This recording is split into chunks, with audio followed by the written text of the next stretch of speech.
I've moved a lot in the last 10 years, and because I'm obsessed with plants, I have found a way to garden in pretty much everywhere I've lived. I've gardened on balconies, I've gardened in shady vacant lots in the city, I've gardened in suburban lawns, lots of different soil types. And so I kind of have this like group of plants that always end up in my garden somehow, and I figured it'd be really cool to share that with you guys.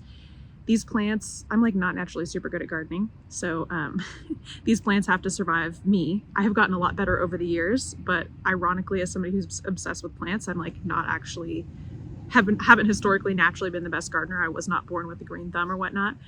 So I also haven't had a lot of money in the last 10 years because I choose to be an herbalist, and it's not the most lucrative profession in the world. So I have to like figure out how to propagate plants, how to gather seeds. Basically, like I've become an expert in getting plants for free. So this list of plants is easy to grow.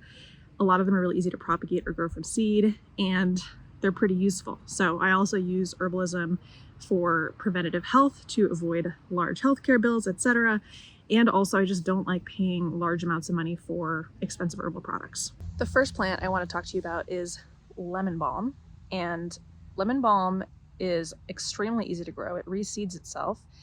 These particular lemon balm plants I dug up from other people's gardens who did not want the plants there because they're just like, they take over a little bit. I like herbs that take over. You can definitely grow this in a pot if you want, if you live in an apartment and want to do some balcony gardening.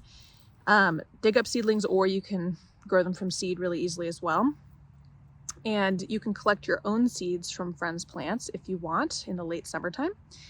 Lemon balm you can dry and make tea. It's calming. It's also a little bit antiviral. It has really great activity against the herpes family of viruses. And it's also safe for kids, which is nice. You can also make a tincture if you want, which is an alcohol extract, and it is generally pretty safe. This particular plant, you can see I have harvested quite a bit, and there are new shoots coming up. So you can also do multiple large harvests in a year. And I already have a ton of plant material built up inside on drying racks and stuff. I dry it and then I put them in bags and store them for about a year. You can also make lemon balm hydrosol, which is anti-inflammatory. Hydrosol is basically like a steam distilled water, floral water, so it's aromatic. You can spray it on your face and it's really good as an anti-inflammatory for redness, itching, breakouts, and stuff like that. Next plant we're going to talk about is calendula. Here is a calendula flower. These come in lots of different colors and types. I have kind of some different, like this is more of a yellow one. I gathered all these seeds from my local community garden. Again, in the late summer is the best time to gather seeds, like August and September. And I have gotten a lot out of my little humble calendula patch. All of these I planted from seed. You can plant them pretty early in the season.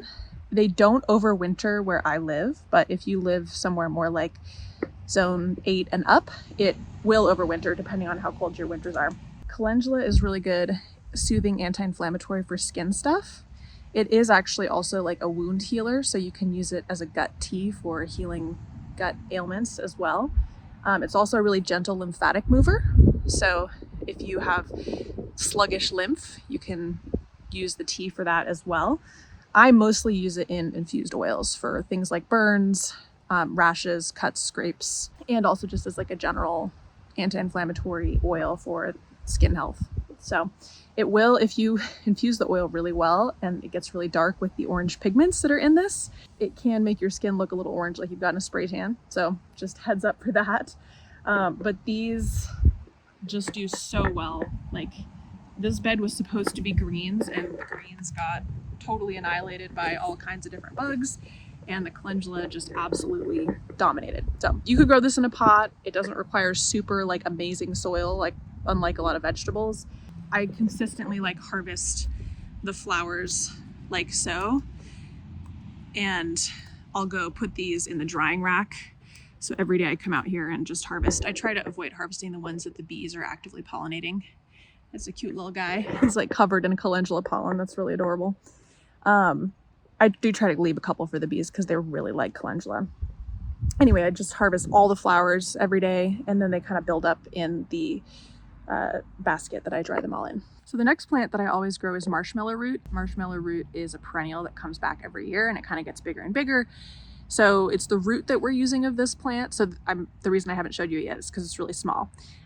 Here it is, and it is the root that we're going to use. So the flowers are really pretty, but this plant actually will get like at some point as tall as I am. So I'll probably transplant it. It's in my Dyer's Coreopsis bed right now, but I started a bunch of little guys and I just tried to find places where they could kind of get bigger so that I could then transplant them later. And the seeds were really easy to germinate. You could collect your own if you have friends that have marshmallow. I just got them for free from a friend who does seed production and had a bunch of extra seeds. So thank you, by the way, Skeeter from Friends of the Trees. I'll put a link down in the description if anybody wants to buy seeds from them and support a nice local company in Washington. And yeah, so this will get a lot bigger over the years. This is just its first year of growth, and I'll see if I can, editing Natalie, can you show us a picture of Marshmallow? Thank you. Marshmallow is soothing and moistening to the intestines when you drink the tea of it.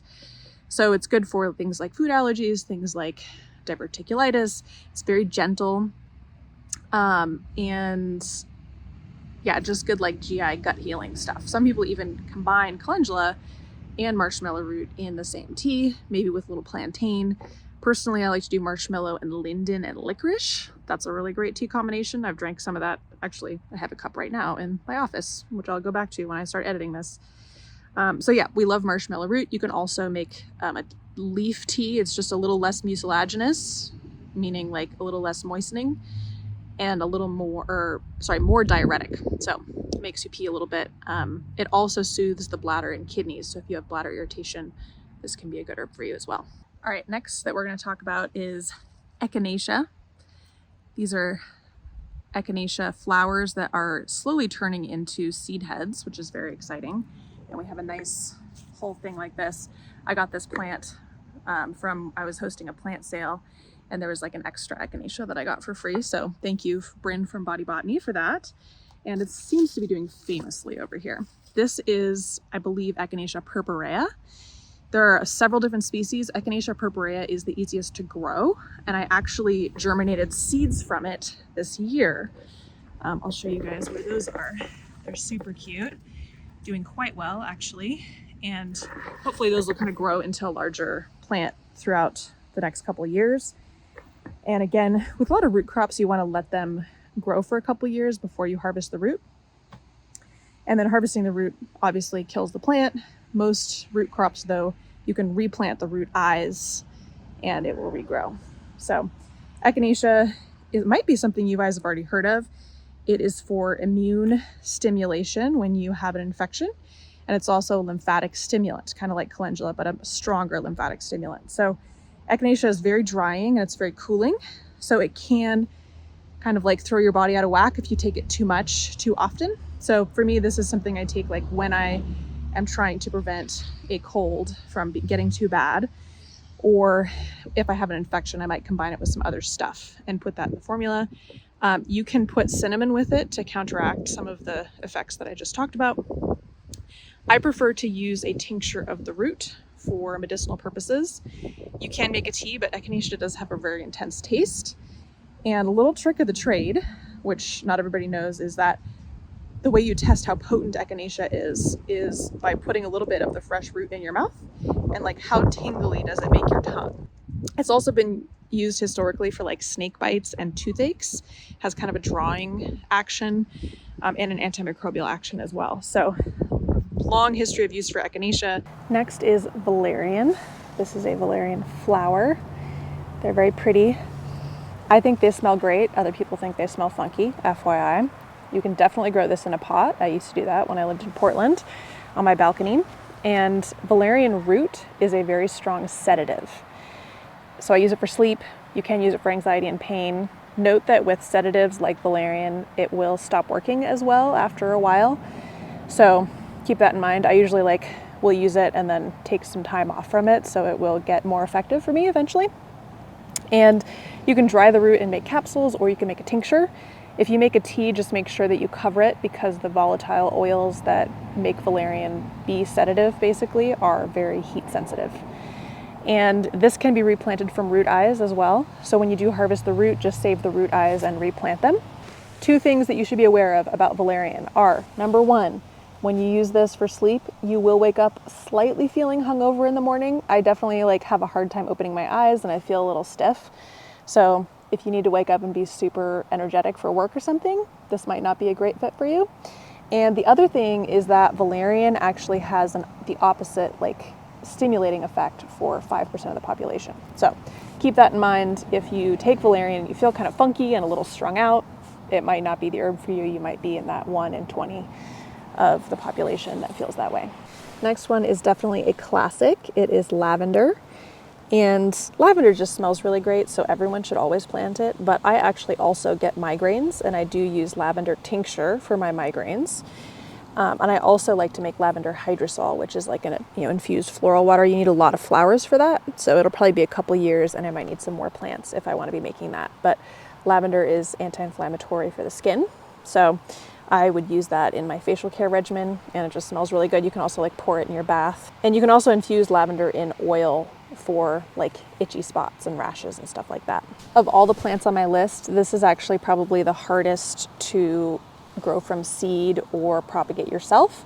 So this is something that I just buy at the nursery. There are a lot also of different subspecies of lavender that have been bred for various characteristics. So you could pick a species that is really well adapted to your area, and you can also pick a species that's well adapted for how you're using it. So if you're using it for cooking, there are certain lavenders that are less bitter and stuff like that. This last one might be a little more obscure. This is Elecampane. It has enormous leaves, and once it goes to flower, which will probably be next year, it will be about as tall as me. And it will have beautiful yellow flowers. It's related to sunflower. The flowers are about this big.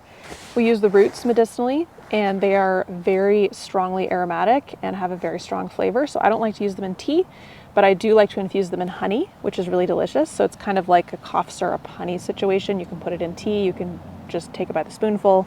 Again, very strong flavor. It is expectorant, antimicrobial, and slightly immune stimulating. So 3 pretty good actions for sore throats and coughs. Elecampane is specifically for very mucousy coughs, not necessarily coughs that aren't productive. So it's a productive mucousy cough that Elecampane is a specific for. That is not to say that it won't help other coughs, but it will be most effective for that type of cough. This plant is very easy to propagate by root eye, so by root cutting. Basically, man, this UPS driver keeps going by.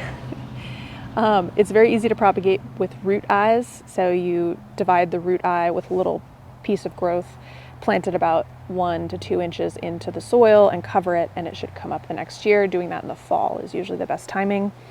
And that's how I did this. I got this from another garden, and I have always grown this plant because it's actually just so easy to grow. I've grown it in pots. I've grown it in terrible soil. It has always shown up for me. All right, guys, that's all I have for you. This is my first video in my garden. So if you would like to see more gardening type content on my channel, please do let me know in the comments, and I'll see you in the next video.